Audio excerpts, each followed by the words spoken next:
Good morning, everyone. Welcome to Economic Times Daily News Analysis and Explanation. So today is 17th March and day is Thursday. Cover करेंगे पूरे analysis को. बाकी इसके अलावा the Hindu की और बिजनेस स्टैंडर्ड की और इकोनॉमिक टाइम्स ये 3 पीडीएफ अगर आपको चाहिए तो नीचे एक टेलीग्राम ग्रुप है, उसको आप ज्वाइन कर सकते हैं. उसके अंदर आपको ये न्यूज़पेपर की पीडीएफ भी मिल जाएगी, तो आप उसको ज्वाइन कर सकते हैं. उसके अलावा अगर आपको अगेन द मिंट जो न्यूज़पेपर आता है उसका एनालिसिस देखना है तो मेरी जैसा एक और चैनल है जिसका लिंक मैंने नीचे दिया हुआ है, उसको आप देख सकते हैं. उसके अंदर वो डेली बेसिस पे मिंट का analysis both in English and in Hindi upload कर देते हैं, तो उसको आप चेकआउट कर सकते हैं. अब हम स्टार्ट करते हैं फर्स्ट न्यूज़ से. तो Indian indices gain nearly 2% on cues from Asian markets. अब ऐसी क्यूज़ और एशियन मार्केट्स और ऐसी वाली न्यूज़ हमने एक बार कवर करी हुई है. उसके अंदर क्यूज़ का मीनिंग होता है क्ल्यूज़, तो यानी कि जैसी जैसी हिंट्स मिल रही थी एशियन मार्केट से, जैसा पूरे लगभग एशियन मार्केट ने परफॉर्म किया उसी तरीके से इंडियन इंडाइसेस ने भी परफॉर्म किया. अगर मैं आपको निफ्टी और सेंसेक्स की फिगर बताऊं तो यहाँ पे काफ़ी अच्छे से बता रखा है. निफ्टी आपका 1.86% क्लाइम करा और सेंसेक्स 1.86%, दोनों सिमिलर परसेंटेज से क्लाइम करें. निफ्टी आपका 1697 पॉइंट्स पर आ गए और सेंसेक्स 56816 पॉइंट्स पर आ गए. तो ये है यहाँ पर बेसिकली. और मेन जो यहाँ पे पॉइंट निकल के आता है वो ये है कि हमारी इंडियन इंडाइसिस में मंडे को आपका गेन हुआ था, ट्यूसडे को फॉल हो गया था, और मंडे को जो गेन था वो लगातार 5th डे का गेन था, यानी 5 दिन से लगातार बढ़ रहा था मार्केट. और ट्यूसडे को वो गिर गया, यानी कि वो स्ट्रीक ब्रेक हो चुकी थी. तो यहाँ पर बहुत ज़्यादा पॉसिबिलिटीज़ थी कि यहाँ पर एक लूजिंग स्ट्रीक का फॉर्मेशन अपने को देखने को मिलता वेडनेसडे के मार्केट परफॉर्मेंस में, बट ऐसा नहीं हुआ. वेडनेसडे को मार्केट ऊपर गया है तो no losing streak is formed, इसीलिए मैंने ये पॉइंट यहाँ पर ऐड कर दिया. तो इंडियन इंडाइसिस जो ऊपर लिखा है मैंने हाईलाइट किया है, इसमें अगेन निफ्टी और सेंसेक्स को ही रेफर कर रहे हैं, जिसका परसेंटेज इस पाया चार्ट में भी आपको दिख जाएगा. बाकी इसके अंदर आपको सबसे स्ट्रॉन्ग फिगर जो दिखेगी पूरे एशियन मार्केट के अंदर वो होगी हांगकॉन्ग मार्केट की. तो हांगकॉन्ग मार्केट में 9% का गेन आया है, और हांगकॉन्ग मार्केट में भी थोड़े टाइम पहले से करेक्शन चल रहा था बहुत ज़्यादा, क्योंकि ऑब्वियसली वो चाइना है और वहाँ पर मतलब ऐसी बहुत सारी वो चीज़ें हैं जिसकी वजह से यहाँ पर ये चल रहा था. हांगकॉन्ग में डिक्रीज चल रहा था बहुत सारे स्टॉक्स के अंदर. तो उसके अंदर आपको ये इससे रिलेटेड एक स्टेटमेंट भी दिखेगी, rebound in Chinese stocks lifts Asian markets. तो रीबाउंड मतलब होता है कि वापस से कम बैक करना, तो कम बैक किया है चाइनीज स्टॉक्स ने, जिनके अंदर वो हांगकॉन्ग को भी शामिल करते हुए बोल रहे हैं, यानी चाइना के शॉम्प वाले इंडेक्स को भी बोल रहे हैं और HSI जो हांगकॉन्ग इंडेक्स है इसको भी बोल रहे हैं. तो यहाँ पर आई होप आपको पूरा समझ में आ गया होगा. बाकी इसके अलावा जो क्रूड बैरल ऑयल का जो प्राइसेज हैं वो भी डिक्रीज़ कर चुके हैं, तो उससे भी एक इन्वेस्टर सेंटिमेंट पे फ़र्क पड़ता है. जैसे कि अगर मैं आपको फिगर्स बताऊं तो मैंने थोड़ा कल भी डिस्कस किया था शायद कि drop in the price of crude oil to $100 per barrel from $139 पर बैरल. तो ये चीज़ आपकी हो चुकी है, इसीलिए आपका इससे भी एक पॉजिटिव सेंटिमेंट बनता है मार्केट के अंदर. Indian shares ended up nearly 2% on Wednesday. तो ये यहाँ पर बेसिकली मैंने पूरा उसमें कवर किया ही हुआ है. अब यहाँ पे एक छोटी सी फिगर है जो कि काफ़ी इंपॉर्टेंट है और अभी तक आपको याद भी हो जानी चाहिए वैसे भी, तो मैं एक बार हाईलाइट कर देता हूँ. यहाँ पर लिखी है Indian imports 85% of its crude needs. तो बेसिकली जितना भी इंडिया यूज़ करता है क्रूड ऑयल को, उसमें से 85% हम इंपोर्ट करते हैं. तो उसके अंदर ये फिगर मतलब बेसिकली काफ़ी इंपॉर्टेंट है कि हम 85% जितना ऑयल इंपोर्ट करते हैं. ये निफ्टी की वैल्यू है, आपको अगर चार्ट में भी देखना हो तो 1.87% का यहाँ पर गेन चल रहा है. और इसके अलावा जो फेडरल रिजर्व रेट का ये सब बाकी न्यूज़ है ये हम कवर करते हैं अभी आगे. तो इसके अंदर अब आते हैं नेक्स्ट न्यूज़ के ऊपर. अभी ये जो 2 आर्टिकल्स आपको दिखेंगे फर्स्ट पेज के ऊपर, जिसके अंदर ET Q&A नाम से सेक्शन है और ET इंटरव्यू नाम से सेक्शन है. तो इसके ऊपर बेसिकली ये दोनों ही क्या है कि शांतनु नारायण ये चेयरमैन और CEO हैं ओडोबी के, और यहाँ पर ये बिल विंटर्स जो कि CEO हैं स्टैंडर्ड चार्टर्ड के. इन दोनों के इंटरव्यूज़ लिए गए, क्वेश्चन एंड आंसर भी more of an interview kind of ये है यहाँ पर कि अडोबी से रिलेटेड बातें पूछी गई हैं. तो इसके लिए ये दोनों न्यूज़ काफ़ी ज़्यादा रेलेवेंट नहीं रहती हैं, बट अगर आपको इंडस्ट्री को समझना है तो ये ज़्यादा रेलेवेंट रहेगा. आप इसकी जो एडिशनल इन्फॉर्मेशन है जो नेक्स्ट पेजेस पर होती हैं इसको भी आप पढ़ सकते हैं. बाकी हम थोड़ा थोड़ा कवर कर लेते हैं हर चीज़ को. तो यहाँ पर software giant is stitching together partnership with industry peers such as Microsoft and is in talks to power Meta's range of virtual reality devices. तो बेसिकली अडोबी का आपको पता होगा, इसके बहुत सारे सॉफ्टवेयर आते हैं. अगर आपने अडोबी का कुछ नहीं पता होगा तो अडोबी का PDF वाला स्कैनर ज़रूर आपने यूज़ किया होगा, क्योंकि कैम स्कैनर लोग यूज़ करते थे पहले, उसमें वो वाटरमार्क आ जाता था. तो अडोबी स्कैनर लोग यूज़ करने लग गए थे, तो उससे आपको अडोबी के बारे में पता होगा. और अगर आप थोड़ी बहुत भी ज़्यादा यूज़ करते हैं लैपटॉप या कंप्यूटर डिवाइसेस तो आपको फोटोशॉप, इलस्ट्रेटर इन सब के बारे में पता होगा. तो ये वाली जो कंपनी है जो ये सब बना रखा है इन्होंने, तो ये पार्टनरशिप कर रही है माइक्रोसॉफ्ट वगैरह के साथ ताकि वो मेटावर्स वाले दुनिया के अंदर सर्वाइव कर पाएँ और वैसे कुछ प्रोजेक्ट्स अपने लॉन्च करें। तो इससे रिलेटेड आपको न्यूज़ भी दिख सकती है फ्यूचर में, इसीलिए भी ये ज़रूरी है थोड़ा सा। तो आगे देखें तो we put our employees first, मतलब बेसिकली पूछा गया कि पैंडमिक में आपकी कंपनी ने कैसे सर्वाइव किया। तो ये बहुत बिल्कुल भी ज़रूरी नहीं है हमारे लिए, बट इन्होंने बोला है कि आर एम्प्लॉयज़ फर्स्ट है हमारे लिए, उनके लिए हमने फ्लेक्सिबल बनाया कि वर्क फ्रॉम एनीवेयर कर सकें, ऐसा सब बनाया। तो ये हमारे लिए बिल्कुल भी ज़रूरी नहीं है। आगे चलते हैं। यहाँ पर बोला गया स्टैंडर्ड चार्टर्ड एक बैंक है, एक्चुअली अगर आपको नहीं पता तो बहुत बड़ा बैंक है अमेरिका के अंदर और ग्लोबल बैंक है, अमेरिका के अंदर से ओरिजिन है इसका। तो फिनटेक कंपनीज, मतलब फिनटेक कंपनीज होती हैं, जैसे पेटीएम बहुत अच्छा एग्जांपल है, जो कि आपके फाइनेंस के स्पेस के अंदर टेक्नोलॉजी वाली कंपनी है, जो कि पेमेंट सोल्यूशन नए लेके आई है इंडिया के अंदर। तो वो आपकी पेमेंट कंपनी हो गई। अब ऐसी जो पेमेंट कंपनीज हैं जैसे पेटीएम, उन्होंने फोर्स किया है बैंक्स को इनोवेट करने के लिए फास्टर, यानी कि ई बैंकिंग जैसी सुविधा लॉन्च करना, ये सब वाली चीज़ें, या फिर आप क्रेडिट कार्ड्स को या इन सबको बहुत ही ईजिली एक्सेस कर सकते हैं। तो ये सब टाइप की जो चीज़ें होती हैं और इनोवेट करना, और ये सब फिनटेक कंपनीज की वजह से पॉसिबल हो पाया है। अगर बैंक्स को कोई कंपटीशन ही नहीं देता, ये इन्होंने यहाँ पे भी बोला है कि fintech companies had given stiff competition to high street banks through cost effective service delivery. पहले अगर मैं आपको बताऊँ तो अगर आप स्टॉक्स खरीदते थे तो जो सर्विस चार्ज और ये सब लगते थे वो बहुत ज़्यादा होते थे, तो उसको भी अकाउंट में करके बहुत सारे लोग ट्रेडिंग नहीं करते थे। तो आज के टाइम पे जब बहुत ही कम ओपनिंग चार्ज और बहुत ही कम ऐसे सर्विस चार्ज वगैरह लगता है, तो यहाँ पर इसकी वजह से ये लोगों को भी इनोवेट करना पड़ता है जल्दी जल्दी और कम कॉस्ट में अपनी सर्विसेज को प्रोवाइड करना पड़ता है।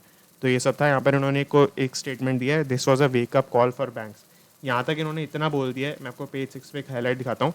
Banks CEO now think they are running technology companies, मतलब कि बैंक के सीईओज को भी अब ये लगता है कि वो टेक्नोलॉजी वाली कंपनीज रन कर रहे हैं, ना कि जो पहले आपके प्राइमरी बैंक्स होते थे वैसी कंपनीज रन कर रहे हैं। तो आई होप आपको ये पूरा समझ में आ गया होगा। अब हम आगे चलते हैं इस वाले सेक्शन के ऊपर। यूएस फेड मतलब फेडरल रिजर्व बैंक, जो कि वहाँ का सेंट्रल बैंक है। जैसे अगर आपको नहीं समझ में आ रहा तो इंडिया में आरबीआई जो काम करता है, RBI is reserve bank of India, जो कि इंडिया का सेंट्रल बैंक है। इसी तरीके से फेडरल रिजर्व बैंक वहाँ का सेंट्रल बैंक है।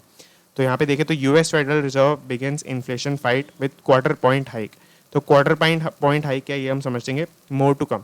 तो बेसिकली हुआ क्या है कि यहाँ पर जो इनका शॉर्ट टर्म बॉन्ड रेट होता है, बॉन्ड रेट क्या होता है कि अगर आप गवर्नमेंट के लोन्स में पैसा लगाते हैं, यानी कि आप गवर्नमेंट को उधार दे रहे हैं एक तरीके से, और गवर्नमेंट आपको एक स्पेसिफाइड अमाउंट ऑफ टाइम के बाद वो पैसा वापस कर देगी, और उसके साथ साथ आपको जो इंटरेस्ट मिलेगा उसका रेट आपको पहले से पता होगा। तो वो जो रेट होता है वो इकोनॉमी के लिए बहुत ज़रूरी होता है। वो इतना ज़रूरी होता है कि मतलब उसकी कोई लिमिट नहीं है, वो थोड़ा सा भी उसमें चेंजेस होंगे तो वो बहुत ज़्यादा फ़र्क पड़ जाएगा। और अगर जैसे यूएस जैसी इकोनॉमी में है तो बहुत ज़्यादा फ़र्क पड़ जाएगा, क्योंकि it is one of the top countries in the world. तो यहाँ पर होता क्या है कि इन्होंने अभी काफ़ी टाइम तक इनके ये डिबेट चल रहा था कि ये जो रेट है ये बढ़ाने वाले हैं, बट बहुत टाइम से नहीं बढ़ रहा था। अब इस रेट से होता ये है कि अगर ये रेट थोड़ा सा भी बढ़ जाएगा तो उससे होगा क्या कि बहुत सारे लोग यहाँ पर अपना पैसा जमा करा देंगे एडिशनल, जो पहले नहीं करा रहे थे।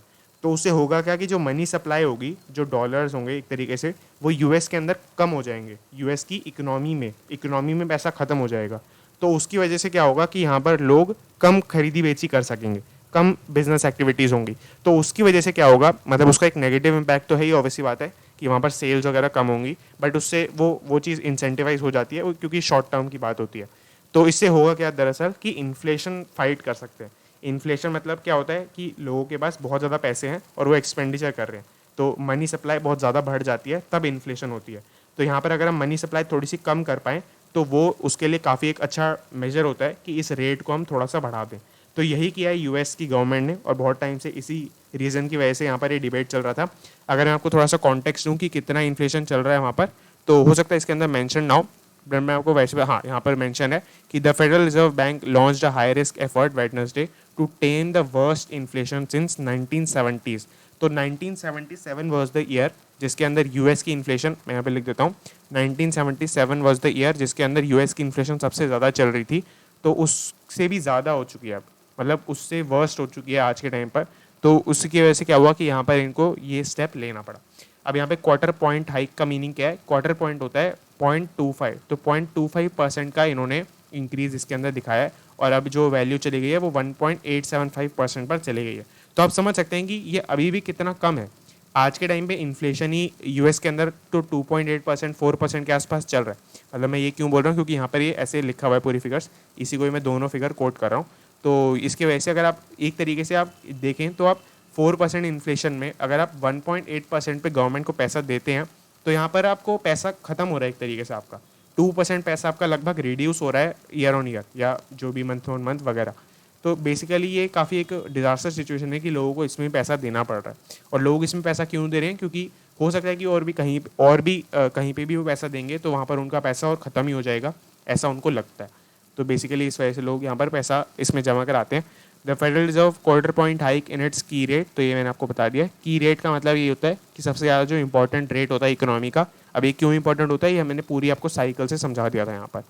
आगे देखें तो the central bank's policy makers expect inflation to remain elevated and to end 2022 at 4.3%। तो यहाँ पर इन्फ्लेशन अभी ये बोलना मतलब जो सेंट्रल बैंक के पॉलिसी मेकर हैं, पॉलिसी मेकर मतलब बेसिकली जो फेडरल रिजर्व बैंक के अंदर काम करते हैं, तो उन्होंने ये बोला है कि यहाँ पर अभी इन्फ्लेशन के ऊपर डायरेक्ट इम्पैक्ट इतना जल्दी नहीं पड़ेगा और 2022 जो ख़त्म होगा वो 4.8% पर ही होगा। तो इस तरीके से उन्होंने बोला है। अभी 2022 ख़त्म होगा किसकी बात कर रहे हैं, तो यहाँ पर ये इसी साल के पूरे दिसंबर तक की एंडिंग की बात कर रहे हैं। तो यहाँ पर इतना ज़्यादा रिजिड है एक तरीके से यूएस की इकोनॉमी, अगर आप इस तरीके से देखें तो। और आगे देखें तो the officials also now forecast much slower economic growth for this year of 2.8%, down from 4% estimate in December. तो जैसा कि मैंने आपको बताया कि अगर लोगों के पास पैसा कम हो जाएगा तो उसकी वजह से सेल परचेज कम हो जाएगी, तो पूरी बिजनेस एक्टिविटी कम हो जाएगी, तो उसकी वजह से ये चीज़ भी यहाँ पर दिखेगी। तो 4% का एस्टिमेट था पहले ग्रोथ का, जो कि अभी इन्होंने लोअर करके 2.8% पर ले आए हैं। तो इस तरीके से यहाँ पर अब आप यहाँ पे अगर फिगर्स पे जाएं, सिर्फ पूरी प्योर फिगर्स पे, तो 0.25% के चेंज से लगभग 1.2% से यूएस की इकोनॉमी डाउन चली जाएगी, जो कि ऊपर जा सकती थी। तो बेसिकली काफ़ी बड़ी फिगर है ये, और 1.2 डिवाइड बाई 2.5 बहुत ही बड़ा एक मल्टीप्लायर इफेक्ट वहाँ पर उस इकोनॉमी के अंदर चल रहा है। अगर आपको मैं कैलकुलेट करके बताऊँ तो 1.25 डिवाइड बाई 0.25, तो लगभग 5 टाइम्स का यहाँ पर उसके अंदर इफेक्ट चल रहा है। आगे देखें तो Fed officials also forecast 4 additional hikes in 2023, boosting its benchmark to 2.8%। मतलब अब ये फेड के जो ऑफिशियल्स हैं या जो प्रेडिक्ट कर रहे हैं वो ये प्रेडिक्ट कर रहे हैं कि और भी ज़्यादा ये रेट बढ़ता जाएगा। 4 बार इसकी एडिशनल हाइक्स होंगी अब, जैसे अभी हाइक हुई है, और 2.8% पे इसको ये लेके जाएंगे, जो कि मतलब काफ़ी ज़्यादा एक रिजिड सिनेरियो हो जाएगा पूरी यूएस इकोनॉमी के लिए। एक इसका सबसे अच्छा आर्टिकल है वॉल स्ट्रीट जर्नल का। ये वॉल स्ट्रीट जर्नल यूएस का ही मेनली रहता है, तो इसके अंदर यहाँ पे आपको ये पूरा आर्टिकल दिखेगा। मैं एक्चुअली इसका लिंक दे दूँगा। इसके अंदर कोई ज़्यादा नई बात नहीं है, बट इसके अंदर काफ़ी स्ट्रक्चर्ड वे में पूरा बता रखा है, तो ये इस तरीके से आप चाहें तो पढ़ सकते हैं। मैं इसका लिंक नीचे दे दूँगा डिस्क्रिप्शन के अंदर। अब आगे चलते हैं। Consumer appliance stocks look cool with mercury rising. तो बेसिकली यहाँ पर क्या है, मर्करी राइजिंग का मीनिंग इन्होंने बोला है कि जो गर्मी बढ़ रही है, तो गर्मी का जो मौसम आ गया एक तरीके से, तो एसी, कूलर, रेफ्रिजरेटर्स, इन सब की जो कंपनीज़ हैं कंज्यूमर अप्लायंस के अंदर, इसके लिए इन्होंने बहुत ही अच्छी टर्म यूज़ करी है, समर कंज्यूमर अप्लायंस मैन्युफैक्चरर्स। तो ये काफ़ी अच्छी एक टर्म है, और इसके जो मैन्युफैक्चरर्स हैं उनका काफ़ी ज़्यादा रिटर्न, स्टॉक का जो रिटर्न है वो बढ़ गया है पिछले एक वीक के अंदर, और इनकी जो सेल्स हैं उनको भी एक्सपेक्टेड है कि वो भी काफ़ी ज़्यादा बढ़ जाएंगी। अब blistering summer should slake the thirst for business at the makers of gadgets that keep you cool. तो ये gadgets that keep you cool का मतलब भी यही हुआ, जो समर कंज्यूमर अप्लायंस मैन्युफैक्चरर्स हैं। एसी, रेफ्रिजरेटर कंपनीज इसके अंदर मेनली आ जाती हैं, और कूलर्स वगैरह ये सब भी आ जाते हैं कंपनीज इसके अंदर, वोल्टास, वर्लपूल वगैरह ये सब आप देख सकते हैं। इसके अलावा the AC and refrigerator industry expanded at CAGR of 12.9% and 13.6% respectively over financial year 10 to 20। तो बेसिकली पिछले साल का पूरा ऐसे पिछले 10 सालों का CAGR बता रखा है। अब अगर आपको नहीं पता तो CAGR क्या होता है, तो CAGR का मीनिंग होता है कंपाउंडेड एनुअल ग्रोथ रेट। तो मैंने एक्चुअली इसका एक लिंक ओपन किया हुआ है, बेसिक गूगल सर्च है, तो यहाँ पर ये इसका फॉर्मूला रहता है जो यहाँ पे आपको दिखेगा। इसका बेसिक मीनिंग ये होता है कि जैसे आज की रेट में, मैं उसी में बताता हूँ, तो आज की रेट में अगर मान लेते हैं कोई चीज़ 100 रुपीज़ की है, अगर वो 5 ईयर्स के बाद ऐसे 200 की हो जाती है, तो उसके अंदर आपको क्लियरली रिटर्न दिख रहा है कि यहाँ पर 100% का रिटर्न मिला है अपने को 5 साल के पीरियड के अंदर। बट अगर आपको एक ऐसा कंपाउंडेड रिटर्न निकालना है, कंपाउंडेड मतलब होता है कि जो भी आपने वैल्यू ली है उसके इंटरेस्ट जो मिला है आपको, उसके ऊपर भी इंटरेस्ट मिलेगा नेक्स्ट ईयर के अंदर। तो ये जो कंपाउंडेड रिटर्न होता है, हर साल कितना मिल रहा है, इसको कैलकुलेट करने के लिए CAGR यूज़ किया जाता है। ये क्यों करते हैं, ताकि मान लेते हैं कि ऐसी सिक्योरिटी है जो 100 रुपये की थी 200 रुपये की हो गई। अगर मान लेते हैं कोई ऐसी सिक्योरिटी थी जो 120 रुपये की थी, और यहाँ पर वो मान लेते हैं कि उसके अंदर 200 रुपीज़ की वो भी हो गई, तो उसके अंदर आपको कितना कंपाउंडेड एनुअल रिटर्न किस में मिल रहा है, तो ये कंपेयर करने के लिए ये CAGR यूज़ किया जाता है। अब ये तो बहुत ईजी एग्जांपल है, इसके अंदर आपको ईजीली पता चल रहा है कि इसके अंदर ही आपको ज़्यादा रिटर्न मिलेगा, बट हो सकता है कि ये चीज़ आपको 3 साल में मिल रही हो और ये चीज़ आपको 5 साल में मिल रही हो, तो ये कैलकुलेशन थोड़ी सी मुश्किल हो जाएगी। इसके लिए फिर हमें फार्मूला बेसिस पे जाना पड़ेगा। तो इसके अंदर देखिए तो ये फार्मूला बहुत बेसिक है। अगर मैं अभी बताऊँ तो आपको वी फाइनल मतलब वैल्यू फाइनली कितनी हुई, अगर हम पहले एग्जाम्पल की बात करें तो 200 यहाँ पर आ जाएगा, अपॉन में वैल्यू ऑफ बिगिनिंग में आपका 100 रुपीज़ यहाँ पर आ जाएगा। 1/t का मतलब है टाइम, तो टाइम इन ईयर्स अगर हम देखें तो यहाँ पर क्योंकि सिंस वो 5 ईयर्स था तो यहाँ पर आपको दिखेगा कि तो यहाँ पर 2/1 और रेस टू पावर 1/5 हो जाएगा, -1 हो जाएगा। तो इस तरीके से CAGR का रेट यहाँ पर निकाल सकते हैं और इसका भी सिमिलर वे में निकल सकता है और वो कंपेयर हो सकता है। तो ये यहाँ पर बेसिकली CAGR का कॉन्सेप्ट रहता है। अब लास्ट यूज़ पे आए ET मार्केट्स की, तो tech charts show lesser pressure on Indian indices. तो यहाँ पर बहुत सारे इंडिकेटर्स की बात की गई है इन्होंने। अगर आपको थोड़ा बहुत टेक्निकल एनालिसिस आता है तो आपको ये न्यूज़ में बेनिफिट होगा समझने में, बट नहीं भी आता तो बहुत ही सिंपल है, कोई दिक्कत नहीं है इसके अंदर। तो टेक का मतलब है टेक्निकल एनालिसिस वाले चार्ट्स जो होते हैं। अब अगर आपको टेक्निकल एनालिसिस बेसिकली नहीं पता तो क्या होता है कि कई लोगों को आपने सुना होगा या इंस्टाग्राम पे ज़रूर देखा होगा कि वो लोग चार्ट में कुछ लाइनें बनाते रहते हैं या कुछ ऐसे डायग्राम्स बनाते रहते हैं स्टॉक्स के चार्ट में, फिर वो उसके बेसिस पे ट्रेडिंग करते हैं। वो अपने आप को मतलब ट्रेडर्स बोलते हैं, इन्वेस्टर्स ज़्यादा नहीं बोलते हैं। तो जो ट्रेडर्स वाले चार्ट्स होते हैं, टेक्निकल चार्ट्स होते हैं, उनके रेफरेंस में बोला गया है कि अगर हम उनको देखें तो यहाँ पर इंडियन इंडाइसिस के ऊपर लेसर प्रेशर लग रहा है, यानी कि आज के टाइम पे जो इनकी परफॉर्मेंस चल रही है वो ठीक चल रही है, यानी कि वो इतनी बुरी भी नहीं चल रही है, ये इन्होंने रेफर किया। अब यहाँ पर पहला इंडेक्स इन्होंने लिया है इंडिया आउट परफॉर्मिंग। तो यहाँ पर इन्होंने कंपेयर किया है इंडिया को बहुत सारे और दूसरे मार्केट से। तो इसके अंदर MSCI इंडिया, मैं पहले आपको इसके बारे में बताता हूँ। MSCI इंडिया मैंने पेपर खोल के रखा है एक। MSCI इंडिया ये आपका एक ऐसा इंडेक्स है जो कि मॉर्गन स्टैनली एक बहुत बड़ी कंपनी है उन्होंने बनाया है। तो इसके अंदर 107 कॉन्स्टिट्यूएंट्स हैं, ये सारी इंडिया की कंपनी 107, और इसके अंदर 85% ऑफ द इक्विटी यूनिवर्स को कवर करने की कोशिश की है, यानी कि 85% of the different sectors, different large scale, mid scale, ऐसी तरीके से हर कंपनी को कवर करने की कोशिश की है। इसी तरीके से आपका जो नीचे आपको दिखेगा MSCI EM, इसका मतलब है इमर्जिंग मार्केट्स। इसके अंदर इंडिया जैसे बहुत सारे डेवलपिंग कंट्रीज़ के जो मार्केट होते हैं इनके पूरे स्टॉक की ऐसी 100 कंपनी 150 कंपनी ऐसे सबको लिया हुआ है, तो उनका सबका परफॉर्मेंस है। और MSCI वर्ल्ड, इसके अंदर वर्ल्ड के सारे स्टॉक्स आते हैं। अब वर्ल्ड के सारे मतलब ऐसा नहीं कि हर कंट्री के पूरे 10,000 20,000 जितने भी कंपनी होंगे सब आएंगी, बट जो मेन सारी कंपनी होती हैं हर सेक्टर के अंदर एक एक कंपनी पकड़ लेते हैं, और हर large cap, mid cap, small cap के अंदर एक एक कंपनी पकड़ लेते हैं। इस तरीके से पूरा इंडेक्स बनता है, इसके अंदर हर कंट्री के इंडाइसेस होते हैं। तो अगर हम इसको कंपेयर करें तीनों इंडाइसेस को, तो आपको दिखेगा कि आज के टाइम पे इंडिया ही सबसे बेस्ट परफॉर्म कर रहा है इन तीनों के कंपैरिजन में, और सबसे नीचे तो EM परफॉर्म कर रहे हैं, क्योंकि काफ़ी सारे मार्केट्स जैसे रशिया का मार्केट नीचे जा रहा है बहुत ज़्यादा। तो इस तरीके से आपको आई होप ये पूरा क्लियर हो गया होगा। अगर आपको रशिया के मार्केट की कोई न्यूज़ नहीं मिल रही है और आपको लग रहा है कि ऐसा नहीं हो रहा, तो मैं आपको बता दूं कि रशिया का मार्केट February 25 से बंद पड़ा है। यहाँ पर उन्होंने अपना मार्केट ओपन ही नहीं किया है, क्योंकि उनको पता है कि कितना बड़ा फॉल आने वाला है अगर वो मार्केट ओपन करते हैं। तो बेसिकली इस वजह से वो मार्केट बंद ही पड़ा है तब से, और कोई न्यूज़ भी उसकी नहीं आ रही है। India's market cap versus global market cap, तो मार्केट कैप मैंने आपको पहले बताया है, इसका मीनिंग होता है कि अगर आपको कोई चीज़ 100% ऐसे खरीदनी है, कोई कंपनी 100% खरीदनी है, तो आप उसकी मार्केट कैपिटलाइजेशन कैलकुलेट करेंगे। उसके लिए आप उस कंपनी का एक शेयर लेंगे, उसको मल्टीप्लाई करेंगे कि कितने शेयर आज के डेट में अवेलेबल हैं या टोटल अवेलेबल है वैसे भी, तो उसको आप मल्टीप्लाई कर लेंगे तो आपको मार्केट कैपिटलाइजेशन मिल जाएगी। तो इस तरीके से पूरे इंडिया की मार्केट कैपिटलाइजेशन आपकी जो है उसको ग्लोबल मार्केट कैपिटलाइजेशन से इन्होंने कंपेयर किया है। और अगर हम इसमें देखें तो ग्रोथ रेट जो मिल रहा है वो लगभग सेम मिल रहा है, और क्योंकि सिंस ये 2020 से आसपास कंपेयर करें तो यहाँ पर बीच में थोड़े से यहाँ पर फ्लक्चुएशंस हैं, बट आज की डेट में तो लगभग ग्रोथ रेट सेम ही चल रहा है। तो इस तरीके से आपको दिखेगा यहाँ पर अबव 200 DMA। अच्छा, यहाँ पर ग्रोथ रेट सेम चल रहा है, इसका मतलब ये नहीं है कि ग्लोबली जितना मार्केट कैप है उतना ही इंडिया का भी है, ये तो बिल्कुल भी पॉसिबल ही नहीं है। अगर आपको यहाँ पे मैं दिखाऊँ तो जैसे इंडिया का 1 ट्रिलियन है, 1.5 ट्रिलियन ये सब है यहाँ पर, और यहाँ पर उसी साथ में ही ग्लोबली 70 ट्रिलियन, 80 ट्रिलियन, 90 ट्रिलियन इस तरीके से यहाँ पर है। तो ये काफ़ी ज़्यादा गैप है, ये पॉसिबल ही नहीं है कि सेम हो सके। अबव 200 DMA, ये 200 DMA क्या है, तो ये काफ़ी अच्छा कॉन्सेप्ट है, टेक्निकल इंडिकेटर इसको बोलते हैं। मैंने इसका भी एक चार्ट ओपन किया हुआ है। तो 200 DMA का मीनिंग फुल फॉर्म होती है 200 डे सिंपल मूविंग एवरेज। तो इसका बेसिक मीनिंग होता है कि आपके पिछले 200 दिन का स्टॉक का जो परफॉर्मेंस रहा है, जैसे अगर मैं आपको निफ्टी दिखाऊं तो निफ्टी अगर आप जैसे पूरे एक साल का देख लेते हैं तो एक साल में आपके 365 डेज आ जाएंगे। तो पिछले जो 200 दिन के होंगे लगभग, उनकी क्लोजिंग वैल्यू का अगर आप एवरेज निकाल लेते हैं, क्लोजिंग वैल्यू का एवरेज निकाल लेते हैं, उसके बेसिस पे अगर आप एक लाइन ड्रॉ करते हैं तो वो आपकी 200 DMA की लाइन होगी। अब इसका काम क्या होता है? इसका काम ये होता है कि आज की डेट में पिछले 200 दिन में कैसा चल रहा था मार्केट, उसके बेसिस पे कैसा चल रहा है। अगर हम 200 दिन की एक DMA की लाइन बनाते हैं तो उसके बेसिस पे कैसा आज की डेट में मार्केट परफॉर्म कर रहा है, तो ये यहाँ पे कैलकुलेट किया जाता है। अगर हम देखें तो यहाँ पर इंडिया में कौन से इंडेक्स हैं जो ऊपर परफॉर्म कर रहे हैं, तो आपको दिखेगा सेंसेक्स 30 इंडेक्स 50 पॉइंट्स ऊपर परफॉर्म कर रहा है यहाँ पर, और निफ्टी 50 इंडेक्स भी आपका 42% ऊपर परफॉर्म कर रहा है। इस तरीके से ग्लोबली यहाँ पर उन्होंने बोला हुआ है।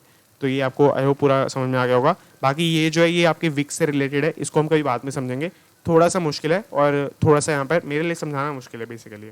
तो इसको मेरे को ट्रेडिंग व्यू का नहीं पता आपको, तो ट्रेडिंग व्यू बहुत ही अच्छी वेबसाइट है ऐसी टेक्निकल चार्ट्स वगैरह के लिए, तो मेरे को कभी ट्रेडिंग व्यू पे आपको ये चीज़ दिखानी पड़ेगी, तो तभी ये मैं समझा पाऊंगा यहाँ पर। अभी के लिए हम आगे चलते हैं। Nifty can close 2022 at 17,000 if tension abate BofA securities.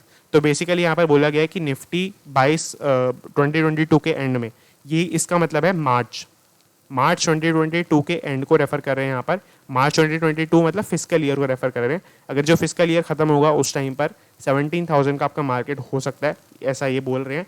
If tension abate एक वोकैबुलरी वाला वर्ड है, ये आप नोट भी कर सकते हैं। इसका मीनिंग होता है लेस स्ट्रॉन्ग। तो अगर टेंशन थोड़ी कम होती हैं तभी ये चीज़ आपको देखने को मिलेगी। आज के टाइम पे देखें तो निफ्टी जितना है तो वो आपका 16,975 पे चल रहा है, और ये आपको लग रहा होगा कि बहुत ही क्लोज है 17,000 के।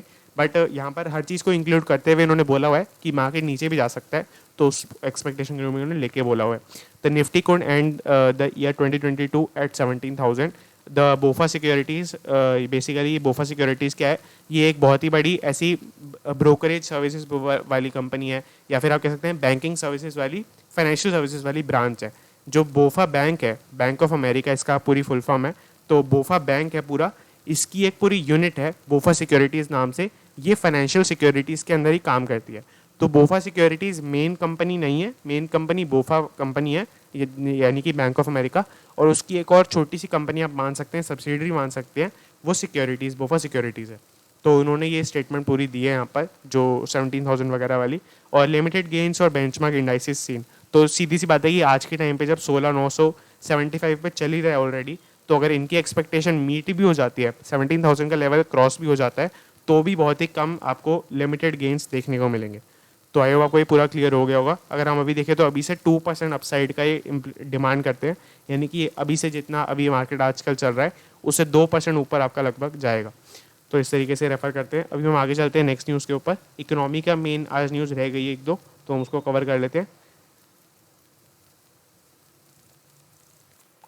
तो ये आज की न्यूज़ है, रेलवे का strategic sector, no plan to privatise it. तो बहुत टाइम से ऐसी आप कह सकते हैं कि घटनाएं हो रही थी, आप ऐसी न्यूज़ आ रही थी कि जिसके अंदर बोला जा रहा था कि रेलवेज़ को प्राइवेटाइज कर दिया जाएगा, और ऑलरेडी कुछ कार्गो वाली रेलवेज़ को प्राइवेटाइज कर दिया गया है। टाटा ने अपनी कुछ लॉन्च किए हैं, रिलायंस ने कुछ लॉन्च किए हैं। तो ऐसी बहुत सारी मल्टीपल न्यूज़ आ रही थी, और मैंने भी हो सकता है कभी वीडियो के अंदर बोला, मुझे ऐसे एग्जैक्टली नहीं याद। बट अभी क्या है, गवर्नमेंट में वैष्णव जो है, अश्विनी वैष्णव, ये एक वैसे मतलब बहुत बड़े वो भी हैं, मतलब एजुकेशनलिस्ट बोल सकते हैं। इनकी डिग्री इन्होंने हार्वर्ड से पढ़ाई की हुई है, और अभी ये गवर्नमेंट में सेक्रेटरी हैं, बहुत सारी इंडस्ट्रीज के सेक्रेटरी हैं। मैंने शायद कल या परसों भी कवर किया था, अभी मुझे ऐसे याद नहीं है। तो इसके अंदर जो मिनिस्ट्रीज ये संभालते हैं उसके अंदर से एक मिनिस्ट्री है रेलवेज मिनिस्ट्री। तो रेलवे मिनिस्ट्री के भी ये सेक्रेटरी हैं। तो उसके अंदर अगर आप देखें तो इन्होंने काफ़ी सारी स्टेटमेंट दी है पूरी रेलवे इंडस्ट्री को रेफर करते हुए। लोकसभा में क्या हुआ था, लोकसभा में वेडनेसडे को इन्होंने पूरी लोकसभा को एड्रेस किया था। तो उसके अंदर बहुत सारे क्वेश्चंस को आंसर करते हुए उन्होंने काफ़ी सारी डेटा भी प्रोवाइड किया है, वो सब किया है। तो उससे रिलेटेड पूरी न्यूज़ है इसके अंदर। There are no plans or talks to privatise the Indian Railways, railway minister Ashwini Vaishnaw told the Lok Sabha. तो ये मैंने आपको पूरा बता दिया कि इंडियन जो मिनिस्टर है अश्विनी वैष्णव, इन्होंने बोला है कि यहाँ पर कोई हमारा प्लान नहीं है, कोई हम बात नहीं कर रहे इंडियन रेलवेज़ को प्राइवेटाइज करने की। इसका रीज़न इन्होंने बताया, इसका रीज़न इसके अंदर भी आपको दिख जाएगा वैसे तो, बट इसका मेन रीज़न ये है कि रेलवेज़ बहुत ही कॉम्प्लेक्स ऑर्गेनाइजेशन है, और इन्होंने बोला है कि यहाँ पर इसको हम कभी भी नहीं कर सकते, और इसको हमने स्ट्रेटेजिक सेक्टर बता दिया है। स्ट्रेटेजिक सेक्टर होता है जैसे डिफेंस, तो डिफेंस को आप प्राइवेटाइज नहीं कर सकते। अगर डिफेंस में कंपनीज आ जाएंगी तो गवर्नमेंट के लिए उनसे डिफेंस वाली सर्विसेज खरीदना मुश्किल हो जाएगा। तो अगर डिफेंस को हम ऐसे प्राइवेटाइज नहीं कर सकते तो उसके पीछे लॉजिक चल रहा है क्योंकि वो स्ट्रेटेजिक सेक्टर है। तो इसी तरीके से हम हेल्थ केयर को पूरा प्राइवेटाइज नहीं कर सकते, सेमी तरीके से कर सकते हैं। आपको पब्लिक हॉस्पिटल्स को हमेशा मेंटेन करके रखना पड़ेगा। तो इस तरीके से स्ट्रेटेजिक सेक्टर्स होते हैं और आपके कुछ डिसइन्वेस्टमेंट वाले सेक्टर्स होते हैं।